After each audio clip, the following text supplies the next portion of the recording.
You're trespassing. Step away from community property. That's what the HOA Vanessa told me while standing on the ranch my family has owned since 1952. I just returned from an 18-month Army deployment, dust still on my boots, duffel bag in the back of my pickup. I pull up to the gate of my family's 200-acre ranch, and a spotless white Mercedes is blocking the entrance. She's already on the phone with 911. "Officer, there's a man refusing to leave our property." Sirens started echoing down the valley. I walked toward her, holding the original deed my grandfather filed decades before her entire subdivision even existed. She kept smiling, confident, certain I was about to be arrested. She had no idea that one phone call would trigger a legal battle that would destroy everything she'd built. What would you do if strangers tried to steal your family's ranch? Where are you watching from? Let me back up and tell you how this whole mess started. Reed Valley Ranch has been in my family for 3 generations. My grandfather, tough old bird named Elias Reed, homesteaded this land back in 1952 with nothing but grit and a handshake deal with the county. 200 acres of prime Texas hill country, rolling pastures, original growth timber, and a natural creek that runs clear and cold year-round. I'm 3rd-generation Army Corps of Engineers trained in infrastructure, water rights, and land surveying. The military taught me precision, documentation, and how to think 3 steps ahead. Skills that were about to come in real handy. The ranch isn't just pretty scenery. We run cattle, host the county fair every summer. And my workshop has pulled more neighbors out of mechanical trouble than I can count. When Mrs. Ramirez's tractor broke down during harvest, guess who spent his weekend fixing it for free? When the Andersons needed hay after that drought in 2019, guess whose barn doors stayed open? But 3 years ago, everything started changing. Preston Kingsley's development company built Willowbrook Heights, this luxury subdivision right next to our property line. Big houses, manicured lawns, and HOA rules thicker than a phone book. The houses sold fast to city folks wanting that country lifestyle without any actual country responsibilities. Vanessa Kingsley, Preston's wife, made herself HOA president before the paint dried on the first house. 45 years old, former pharmaceutical sales rep, drives that white Mercedes like it's a weapon. She's got this way of using words like community standards and property values that makes your skin crawl. The trouble started small. Vanessa would drive by our fence line taking pictures. Then came the complaints to the county about our unsightly agricultural operations. The smell of fresh hay and leather in the barn mixing with that chemical odor from new construction told the whole story. Old Texas bumping up against suburban entitlement. When I got back from deployment last month, I found HOA violation notices taped to my front door. $500 a day in fines for unauthorized livestock operations in a residential zone. My cattle, Lincoln the bull and his ladies, were apparently violating someone's aesthetic sensibilities. Mrs. Ramirez, bless her heart, filled me in over coffee. That HOA woman's been here 3 times, me Joe, measuring things, taking pictures, asking questions about your water rights. The rough wooden gate post where Grandpa carved Reed Valley 1952 had fresh scratches around it, like someone had been trying to remove his handiwork. But Vanessa's opening move was pure genius in an evil mastermind kind of way. She'd hired a surveyor to re-establish proper boundary lines and filed a complaint claiming our ranch access road fell under HOA jurisdiction, the same road Grandpa built in 1952, maintained by the county for 70 years.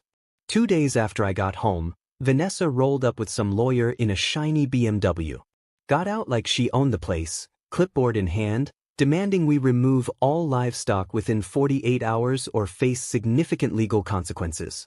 I stood there in my work jeans and boots, looking at this woman in her business suit, telling me to get rid of cattle that had been grazing this land since before she was born. Lincoln, my prize bull, chose that exact moment to lumber over to the fence and stare at her Mercedes like it had personally offended him. "Ma'am," I said, keeping my voice level, "this ranch has been operating under agricultural exemption since 1952. We're grandfathered under county zoning." Vanessa's smile got sharper. "Not according to our community attorney. This entire area is now residential. Your little hobby farm is bringing down property values for legitimate homeowners." Hobby farm. 70 years of Reed family sweat and sacrifice. And she called it a hobby farm. As they drove away, kicking up dust with their fancy cars, I knew this wasn't going to end quietly. Vanessa had just declared war on the wrong veteran. Vanessa didn't waste time escalating. Within a week, she'd filed formal complaints with the county claiming our ranch violated residential zoning laws. Then, she hired her own surveyor, some guy in pressed khakis, who'd never seen a day of honest work, to re-establish proper boundaries. But here's where Vanessa's city girl ignorance started showing. She spread rumors at the country club that our ranch was an unsanitary health hazard, apparently not realizing that half the country club members buy their beef from ranches just like ours. The rumor mill works both ways in small towns, and word got back to me fast. The real kicker, Vanessa sent certified letters to all our neighbors encouraging them to file noise complaints about cattle operations that had been running peacefully for decades. Mrs. Ramirez brought me a copy, shaking her head. "This woman's got more nerve than a toothache," she said. Which in Texas means you've really crossed a line. Now, the Army taught me that when someone attacks, you don't just defend, you gather intelligence. So, I spent 3 days at the county courthouse digging through property records like I was searching for IEDs in Iraq. And boy, did I find some buried treasure. Turns out Willowbrook Heights was built using something called overlay zoning. Sounds fancy, but here's what it really means. The county let Preston build his subdivision while acknowledging that existing properties kept their original zoning rights. Our ranch maintained its agricultural exemption, grandfathered from 1952. Vanessa's neighborhood was basically built around us, not over us. But the real bombshell was in the original county planning meeting minutes from 2019. Preston Kingsley himself argued that keeping the ranch would add rustic charm and authentic character to the community. He literally used our ranch as a selling point to buyers. Then sent his wife to harass us out of existence. I called Harlan Fitzpatrick, our family attorney and a guy who's been fighting property battles since before Vanessa was born. Retired county prosecutor knows where all the legal bodies are buried. When I showed him the documents, he started grinning like a kid on Christmas morning. "Son," he said, "you've got them dead to rights, but let's do this properly." We ordered a new professional survey using the original 1952 boundary markers. Ironpin's grandpa drove himself still there after 70 years. The results were beautiful. Not only was our agricultural exemption rock solid, but Vanessa's precious community entrance with its fancy stone pillars and HOA signs was built 15 feet onto our property. 15 feet of illegal trespass decorated with their own violation notices. I filed the trespass notice on a Tuesday. By Thursday, Vanessa showed up with a county inspector demanding an immediate cattle inspection. She had this satisfied look like she was about to spring some trap. "Ma'am," the inspector said, looking confused as he reviewed our paperwork. "This ranch has been here longer than the county zoning office. Everything's in perfect order." Vanessa's face went through about 6 different shades of red. "That's impossible." Our attorney said, "Your attorney was misinformed." The inspector cut her off. Agricultural exemptions don't expire just because someone builds houses nearby. That's when Vanessa made her first real mistake. Instead of backing down gracefully, she got personal. "I don't care what some dusty old papers say. I won't have this neighborhood turned into some backwoods cattle operation. I'll make his life miserable until he sells." The inspector actually took a step back, threatening harassment in front of a county official. That's admitting to a crime. But my favorite part of this whole mess was Lincoln's reaction to Vanessa's car horn. Every morning she'd drive by and honk, trying to spook the cattle, I guess.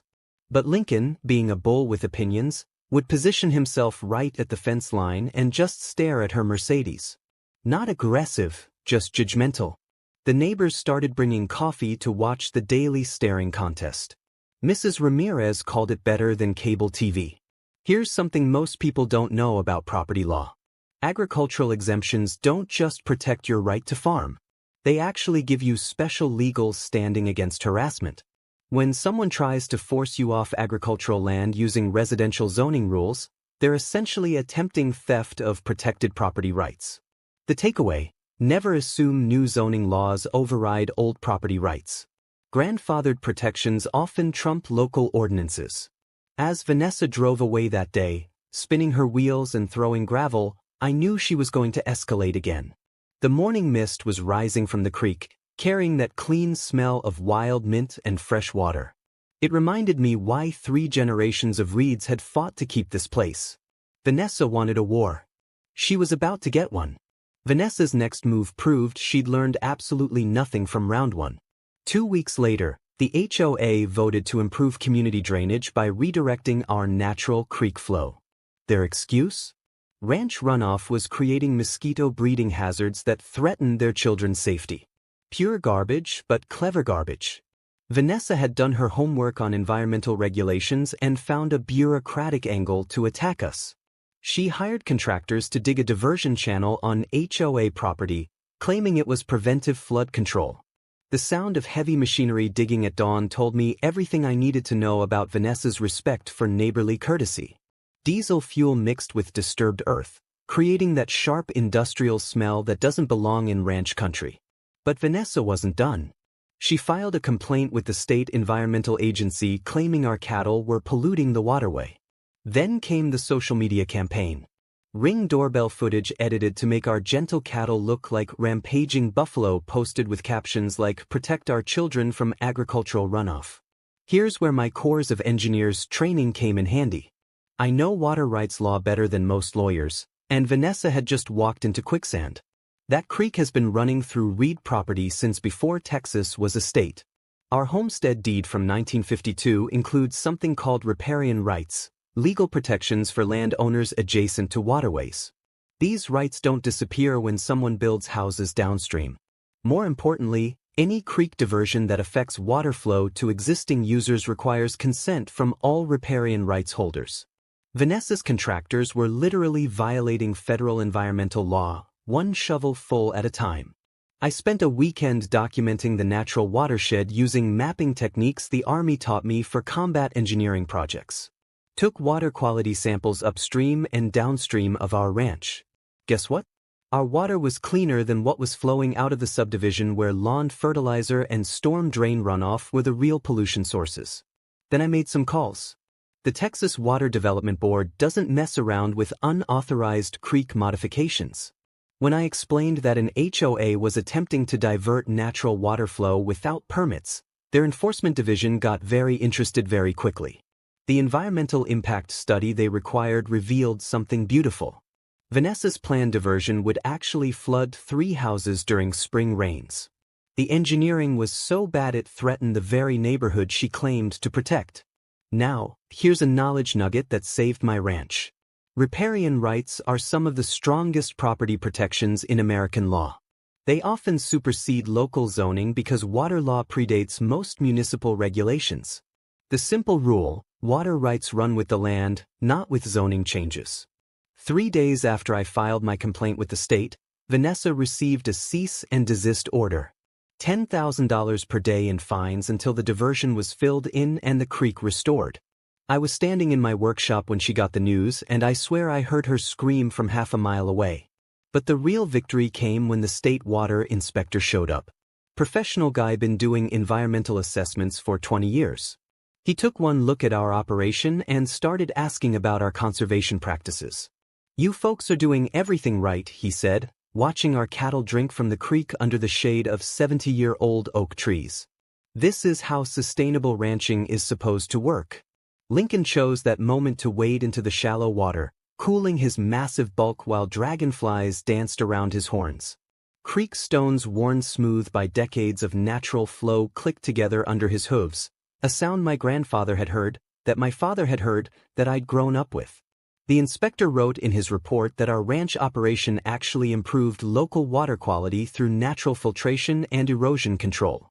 Meanwhile, the subdivision's storm drainage was introducing fertilizer runoff and road chemicals into the watershed. Vanessa's environmental complaint backfired so completely that the state recommended our ranch as a model for sustainable water management. They even suggested the subdivision adopt our conservation practices. But here's what really burned Vanessa up. The local newspaper picked up the story. Local ranch praised for environmental stewardship while HOA faces fines for illegal creek modification. The article included a photo of Lincoln drinking from the crystal clear creek, looking like the king of the countryside. Mrs. Ramirez brought me 3 copies of that newspaper, grinning ear to ear. "Mijo," she said, "sometimes the good guys do win." The evening quiet was particularly sweet that day, broken only by natural sounds, cattle lowing softly, creek water flowing over stones, and the distant sound of contractors filling in Vanessa's illegal drainage ditch. Vanessa was about to learn that when you mess with Texas water rights, Texas water law messes back. Vanessa's third assault came through the city code enforcement office, and this time she'd brought backup. Multiple citations arrived in my mailbox, like legal cluster bombs, unsafe barn structures, improper vehicle storage, fence height violations, and my personal favorite, operating an unlicensed auto repair business because I fixed neighbors' equipment in my workshop. The code enforcement officer was a guy named Mitchell Hargrove who showed up wearing pressed khakis and carrying a clipboard like it was a holy relic. Everything about him screamed, never worked with his hands. He measured fence heights with a tape measure, photographed every tool in my workshop, and documented tire wear patterns on my ranch truck like he was investigating a murder.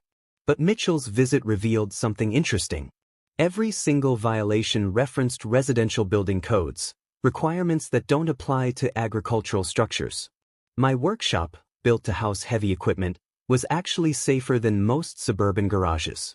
The barn, constructed with techniques my grandfather learned building Army Corps projects, could probably survive a tornado. Here's where Vanessa's city background betrayed her again. Agricultural structures are exempt from residential codes under state law. My buildings were built to agricultural standards, which are often stricter than residential requirements because they have to handle heavy machinery and livestock. While Mitchell was busy measuring things that didn't matter, Vanessa was spreading rumors about my military service. She'd somehow found records of a disciplinary action from my deployment. What she didn't mention was that I'd refused an illegal order to falsify engineering reports in a combat zone. The Army backed my decision, but Vanessa presented it as evidence of anger management issues and failure to follow civilian authority. The neighborhood social media went crazy. Posts warning about a dangerous individual with military weapons training living next to their children. Vanessa even claimed I'd threatened her with violence, which was news to me since our only interaction had been that first encounter at my gate. But here's the thing about military training. It teaches you to document everything. I had security camera footage of every encounter, recorded timestamps of every violation notice, and detailed logs of every harassment incident. When Vanessa's accusations reached the county sheriff, they asked for evidence. 20 minutes later, they were apologizing for wasting my time. Meanwhile, I was digging into Mitchell Hargrove's background and found some fascinating connections. His consulting company had received a $5,000 payment from Kingsley Enterprises just 2 months before my citations began. Municipal records showed Mitchell had used the same violation tactics against 3 other properties that Preston wanted to acquire. The pattern was clear. Identify problem properties, harass owners with frivolous code violations, force expensive legal battles until they sell below market value. But Mitchell made one crucial mistake. He demanded engineering certification for my barn roof, apparently not realizing that I am a licensed professional engineer. When I provided my own certification, he demanded an independent assessment. That's when I called in a favor. My buddy Brandon Whitaker was visiting on leave from the Army Corps, and he happened to be a structural engineer with federal licensing. Brandon took one look at my barn and started laughing. "Logan, this building's over-engineered by about 200%. Whoever built it knew what they were doing." "My grandfather," I said, "learned construction building core projects during the war." Brandon, official federal engineer certification trumped any local code enforcement authority. Mitchell's clipboard suddenly looked a lot less impressive when faced with actual expertise. Here's your knowledge nugget. Municipal code enforcement officers often don't understand the difference between residential and agricultural building standards. Agricultural structures are typically built stronger because they handle heavier loads and harsher conditions. The simple takeaway: know your zoning classification and what codes actually apply to your property. The community response was shifting too. Mrs. Ramirez organized what she called coffee klatch intelligence networks. Basically, neighborhood ladies sharing information about Vanessa's tactics. Turns out Vanessa had approached the feed store owner trying to get ranch suppliers to boycott me. She'd pressured our veterinarian to drop us as clients.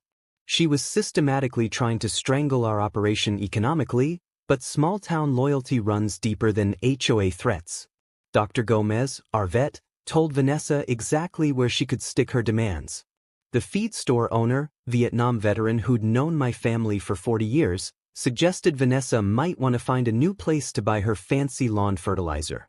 The morning smell of fresh coffee at these neighbor meetings, mixing with the old wood scent of Mrs. Ramirez's kitchen, reminded me why rural communities stick together. We look after each other because out here, your neighbors aren't just people who live nearby. They're your lifeline when trouble comes calling. Vanessa was about to learn that attacking one ranch family meant taking on the entire community. 3 weeks into Vanessa's siege, I decided to dig deeper into our property history. Something wasn't adding up about how a subdivision got built so close to our boundaries without triggering easement disputes. So, I drove to the state archives in Austin, requesting every document related to the original Reed homestead. What I found changed everything. Grandpa's 1952 deed included a clause I'd never paid attention to. Mineral rights, not just oil and gas, but gravel and stone quarrying rights to the entire property. Texas Hill Country is built on limestone and quality building stone was valuable even back then. But the real bombshell was in the survey maps. The original Reed Valley Ranch included 25 acres that were never officially transferred to the county. Due to a clerical error in 1987, the county had sold land to Preston's development company that they didn't actually own. Those missing 25 acres included the current HOA community center, the fancy entrance with its stone pillars, and half the subdivision's main road. Vanessa's HOA had built their entire common area infrastructure on land that still technically belonged to my family. I sat in that archive reading room, surrounded by musty documents and the smell of old paper, trying to process what this meant. The county had sold property without clear title. Preston's company had purchased land they couldn't legally obtain, and Vanessa's HOA had invested $800,000 in facilities on property they didn't own. Here's how title law works. You can't give what you don't have. When the county sold our 25 acres to Preston using a quitclaim deed, they transferred only whatever ownership they actually possessed. Since they never legally obtained our land in the first place, Preston got nothing. The technical term is defective title, and it invalidates every transaction that followed. Harlan Fitzpatrick's reaction when I showed him the documents was priceless. This 70-year-old attorney actually jumped out of his chair and started pacing around his office like a prosecutor who just found the smoking gun. "Son," he said, "they're not just harassing you. They're living on stolen land." The financial implications were staggering. 25 acres of prime developed real estate worth approximately $2.4 million at current market rates. The HOA had unknowingly invested in improvements to property they'd never legally acquired. Their insurance policies were void because you can't insure property you don't own. More importantly, all of Vanessa's liens and violations against our ranch were legally meaningless. You can't encumber someone's property when you don't have legal standing to file complaints in the first place. But here's where it got really interesting. Texas law requires continuous property tax payments to maintain ownership claims. I drove straight to the county tax office and pulled records going back to 1952. Reed family had been paying taxes on all original acreage every single year, including the disputed 25 acres. The tax assessor, a woman who'd been there since dirt was invented, shook her head when she saw the documents. "Honey, this is the kind of mistake that keeps lawyers in business for generations. Your family never stopped owning that land. The county just forgot to tell anybody." This wasn't just a harassment case anymore. This was potentially systematic fraud involving a county government, a development company, and an HOA that had been illegally formed using defective property titles. I drove home thinking about irony. Vanessa had spent months trying to steal my ranch through legal harassment, never realizing she was living on land my family actually owned. Every violation notice, every fine, Every threat had been coming from people with no legal authority to make them. Lincoln was waiting at the gate when I got home, probably wondering why I looked like I'd swallowed the canary. "Big guy," I told him. "We just found our ace in the hole."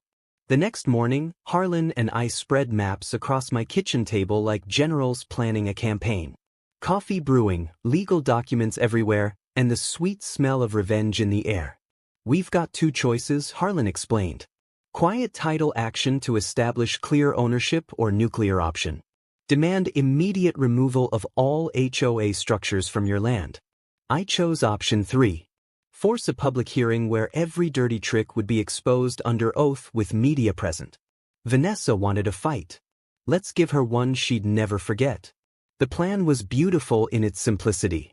File for quiet title action with the county, requesting a public hearing to resolve the boundary dispute. Force Vanessa's HOA to defend their legal standing while knowing they had none. Meanwhile, document every harassment incident until we had enough evidence to destroy them in court. But I wanted insurance, a physical demonstration that would make the property dispute impossible to ignore. Using my Corps of Engineers background, I designed controlled access barriers for the disputed entrance. Temporary structures that looked permanent but could be removed quickly if needed. The barriers served dual purposes. They'd block HOA access during their next community meeting and they'd force acknowledgement of the property dispute. When Vanessa called police, they'd have to investigate the underlying ownership question. Mrs. Ramirez became our unofficial intelligence coordinator. Her kitchen turned into mission control with neighborhood ladies providing real-time updates on HOA activities. The smell of fresh tortillas and strong coffee fueled our planning sessions. "That woman's been calling emergency HOA meetings," Mrs. Ramirez reported, talking about lawsuits and property condemnation. "Perfect. Let Vanessa dig her hole deeper." Meanwhile, I was building our legal case systematically. Professional surveyor confirmed the boundary discrepancies using original 1952 iron markers. Environmental engineer documented that our ranch operations actually improved local water quality. 3 expert witnesses ready to testify about agricultural exemptions, water rights, and property law. But the most important piece was community support. I discovered that most HOA residents had no idea their property titles were defective. When I quietly approached 3 reasonable board members, they were horrified to learn about the legal problems. Here's something most people don't understand about HOA law. Boards have fiduciary responsibility to protect homeowner investments. When leadership pursues personal vendettas that threaten property values, they can be held personally liable for damages. The simple rule: HOA boards must act in community interest, not personal interest. Secret meetings in my workshop revealed that even some HOA members wanted Vanessa removed. Her extremist tactics were embarrassing the neighborhood and creating legal liability for everyone. They were ready to support reasonable resolution if it protected their home investments.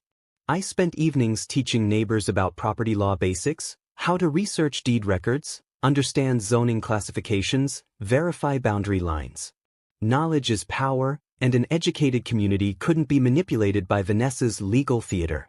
The media strategy was crucial. Local newspaper interested in government error creates property rights conflict angle. Frame the story as innocent homeowners caught in bureaucratic mistake with me as problem solver rather than problem creator. Channel 12 News loved the David versus Goliath narrative. Veteran family ranch threatened by suburban HOA expansion.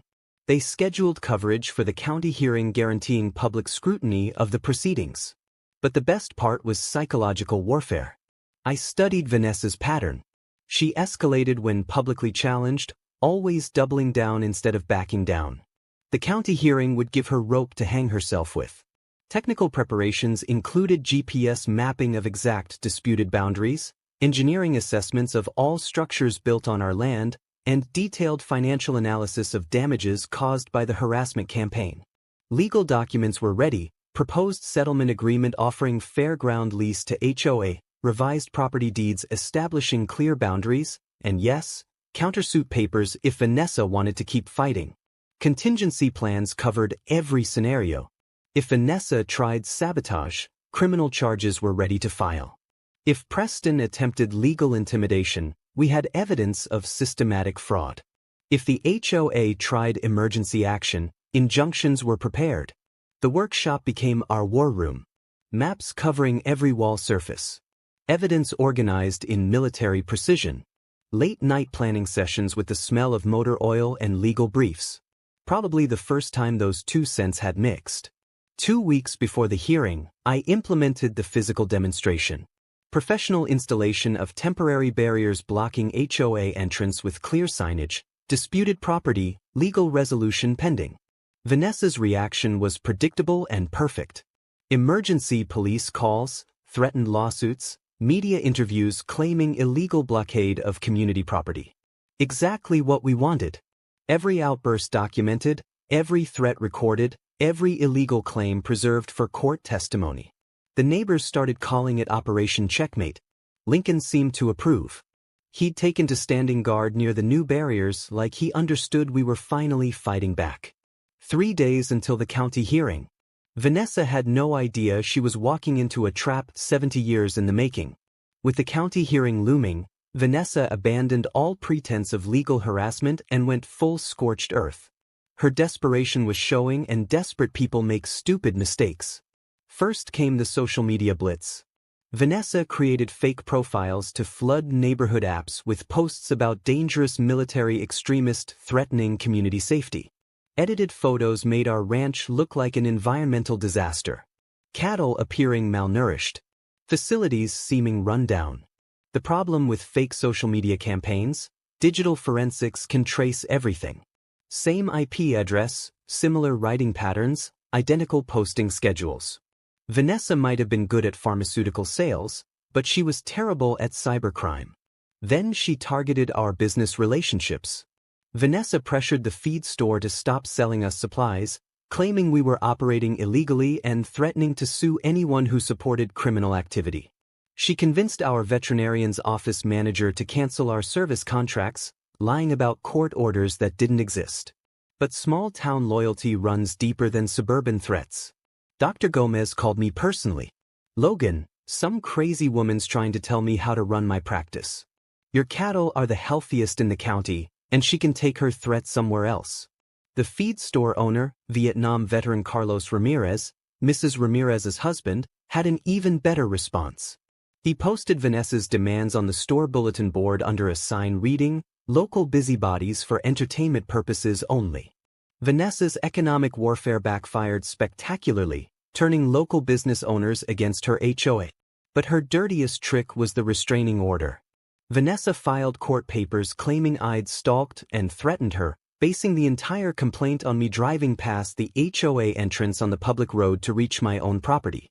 The hearing was scheduled for the day before our county property hearing, clearly intended to get me arrested and force me to miss the crucial legal deadline. Vanessa's testimony was a masterpiece of creative fiction. She claimed to feel terrorized by normal ranch operations visible from her property. She described cattle sounds as aggressive animal noises designed to intimidate. She even claimed my workshop activities constituted weapons preparation by unstable veteran. The judge was skeptical but granted a temporary restraining order pending investigation. For 72 hours, I was legally prohibited from approaching HOA property, including the disputed entrance where our cattle normally crossed. Pure genius, actually. Vanessa had created a legal trap. Either violate the restraining order or abandon normal ranch operations. Both scenarios making me look like the problem. But here's where military training pays off.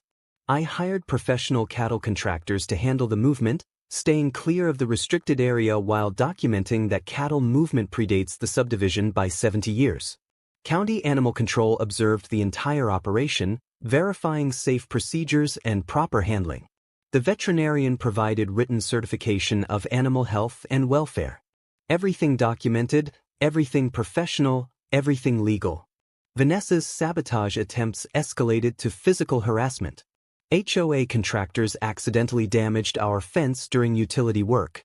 Anonymous individuals photographed ranch facilities at night, triggering motion sensor lights. Someone filed false animal cruelty complaints trying to get our livestock confiscated. Security cameras caught everything. Motion sensors recorded exact times. Digital evidence preserved in multiple locations, backed up off-site. Chain of custody maintained like evidence in a criminal investigation. The most ridiculous incident involved Vanessa trying to get our ranch water supply condemned by the health department. She claimed agricultural runoff was contaminating groundwater, demanding immediate testing and possible closure. Health inspectors showed up with state-of-the-art testing equipment, took samples from our well, the creek, and surrounding properties. Results: our water was cleaner than city municipal supply. The only contamination detected came from subdivision storm drains carrying lawn chemicals. Another Vanessa plan, another spectacular backfire. But the psychological pressure was real. Daily harassment, constant legal threats, community tension thick enough to cut with a knife. The smell of diesel exhaust from surveillance vehicles mixed with the natural ranch scents, creating an atmosphere of siege. Mrs. Ramirez organized neighborhood support, bringing coffee and solidarity during the worst of it. "Me-hee-ho," she said, "bullies count on wearing you down, but we're not going anywhere." The breaking point came when Vanessa hired a private investigator to dig into my military service and personal finances. The PI violated privacy laws accessing protected records, giving us grounds for criminal charges against both him and Vanessa. But here's what Vanessa didn't understand about veterans. We faced real enemies, real danger, real consequences. Her suburban psychological warfare was amateur hour compared to actual combat stress. 3 days before the county hearing, Vanessa made her final desperate move. She organized a community safety rally at the disputed entrance, inviting local media to witness her courageous stand against military extremism. Perfect. Let her dig the hole even deeper. The evening quiet felt different now. Not peaceful, but pregnant with approaching storm. Lincoln sensed the tension, staying closer to the house, protective instincts alert. Tomorrow would bring the final confrontation. Vanessa's desperation reached nuclear levels with her emergency community safety meeting scheduled for the morning of our county hearing. She'd invited Channel 12 News, claiming to expose government cover-up of environmental hazards and veteran extremism. The setup was pure theater. HOA Community Center packed with suburban residents, concerned parent talking points printed on official letterhead, and Vanessa positioned at a podium like she was running for office. Our children's safety is being threatened by illegal agricultural operations and an unstable individual with military weapons training, she announced to the cameras. The edited Ring doorbell footage played on a big screen.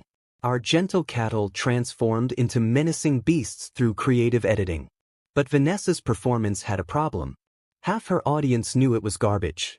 The reasonable HOA board members sat in the back, arms crossed, clearly uncomfortable with the extremist rhetoric. Meanwhile, Preston was implementing his own escape plan.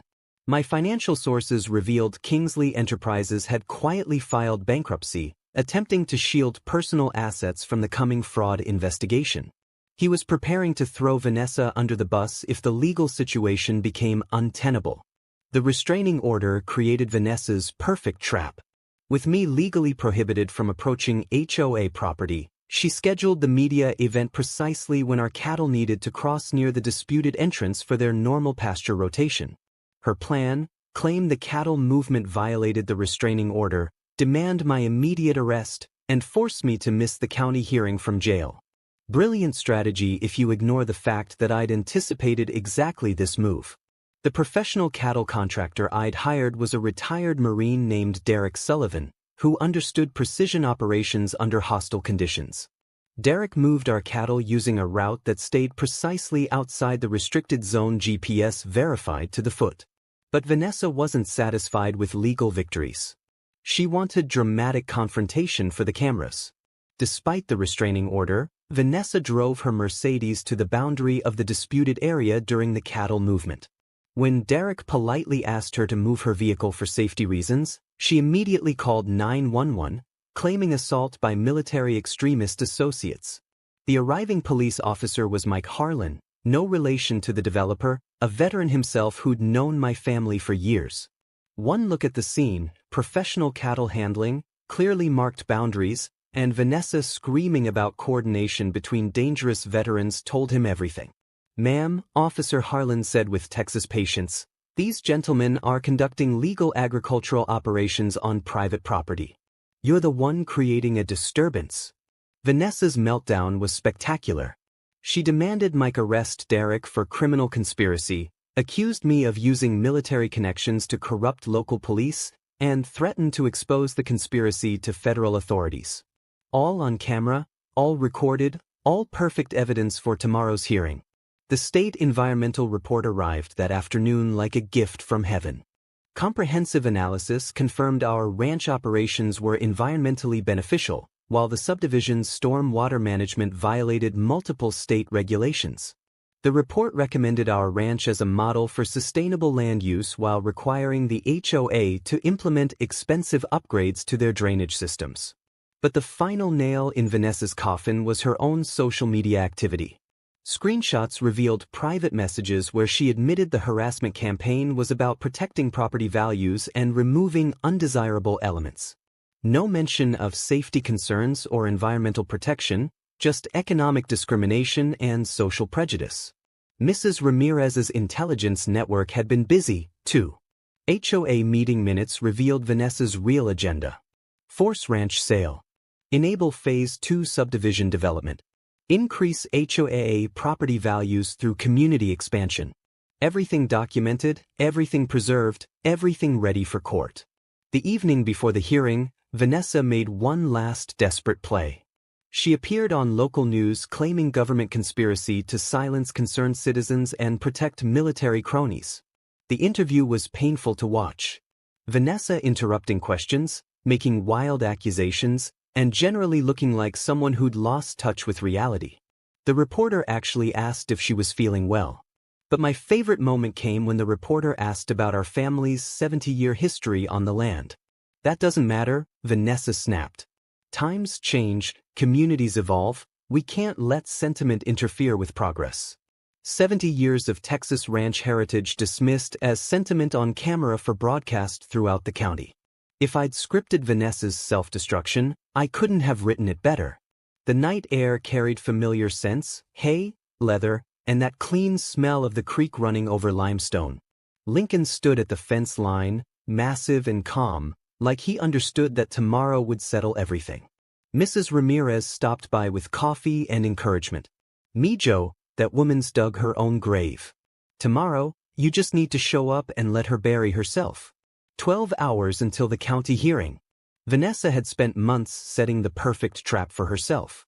The county courthouse meeting room was packed beyond fire code limits by 9 a.m. local media, affected homeowners, ranch supporters, curious spectators, and a few folks who just loved watching train wrecks in real time.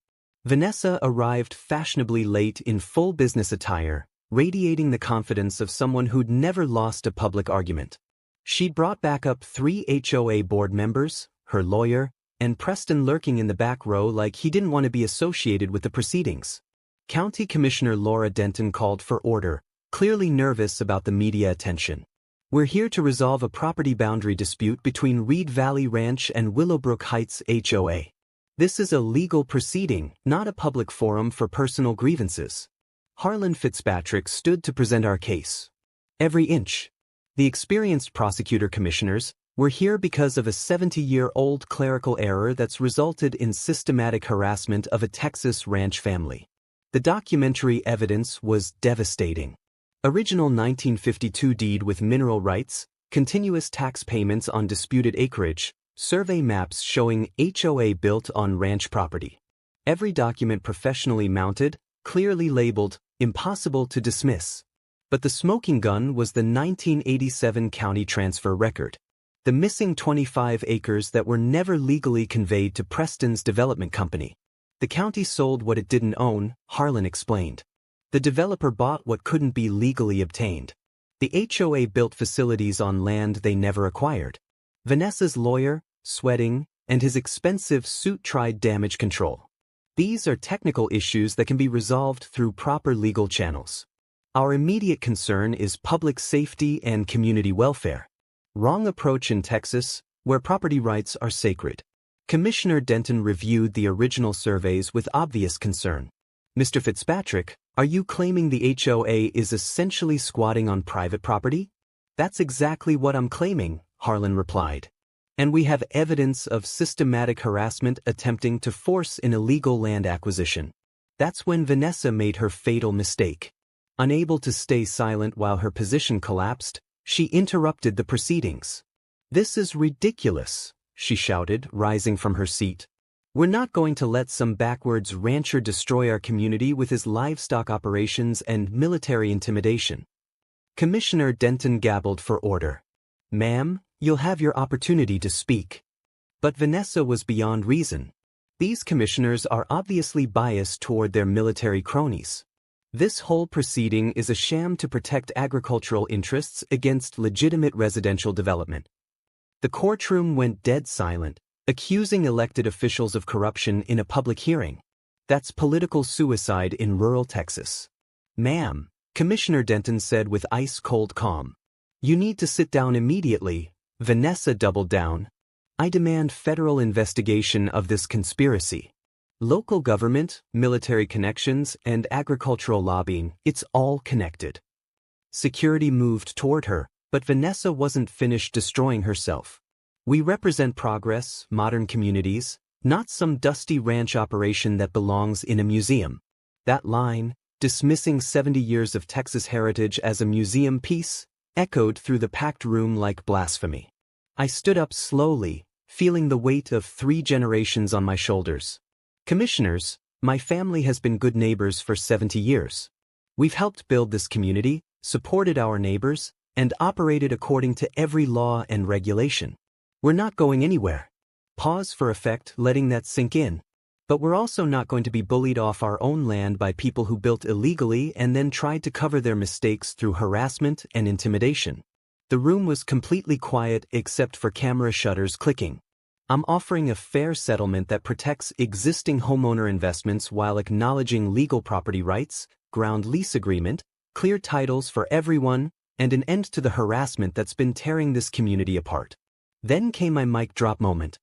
The choice is simple: reasonable resolution that benefits everyone or continued legal action that exposes systematic fraud and forces removal of all structures built on our property. Vanessa exploded. "You can't threaten this community. We won't be intimidated by some unstable veteran with delusions of importance." Commissioner Denton had heard enough.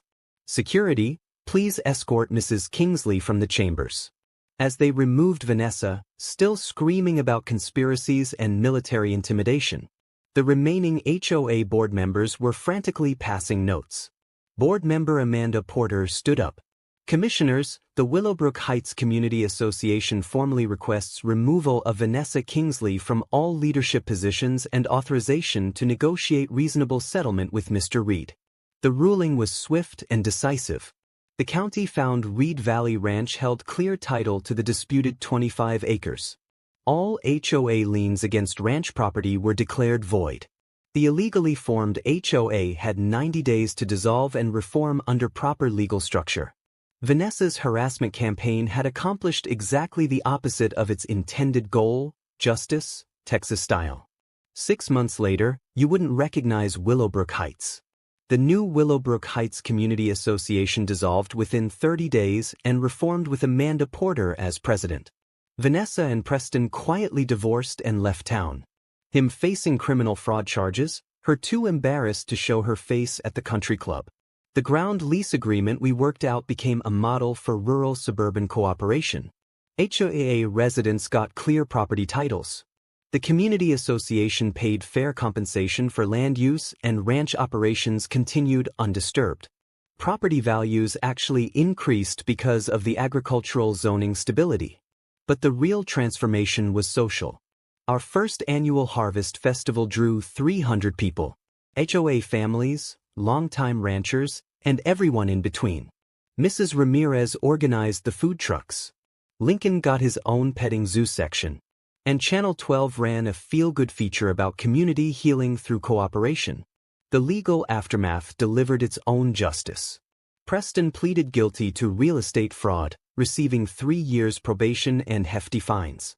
The code enforcement officer was fired for conflict of interest violations. 3 other families recovered their stolen land through similar legal actions. Vanessa, last I heard, she was working retail in a strip mall outside San Antonio. Apparently, small-town politics weren't as easy to manipulate as pharmaceutical sales territories. The ranch itself underwent a renaissance. Settlement money-funded workshop expansion, improved cattle facilities, and a conservation easement protecting the creek wed forever.